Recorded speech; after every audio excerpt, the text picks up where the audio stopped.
Riyaziyyatdan 6-cı siniflər üçün keçirilən RFM imtahanına üçün belə bir sualın izahına baxaq. Sualımızda deyilir ki, 3 rəqəmli 21A ədədinin 12-yə qalıqsız bölünməsi üçün A neçə müxtəlif qiymət ala bilər?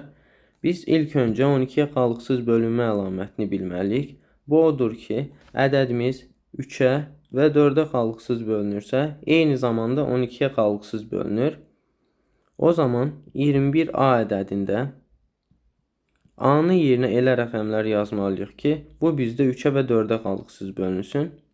Biz digər tərəfdən bilirik ki, bu ədədin son 2 rəqəmi 4-ə bölünürsə, həmin bu ədədimiz 4-ə bölünür.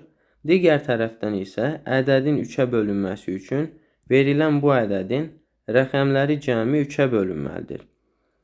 Ədədimizin 4-ə bölünməsi üçün 21A ədədində A-mız yalnız 2 və 6 ola bilər. Çünki A-nın yerinə 2 yazanda 12, digər tərəfdən 16, ikisi də 4-ə qalıqsız bölünür. İndi isə biz yoxlamalıyıq ki, 212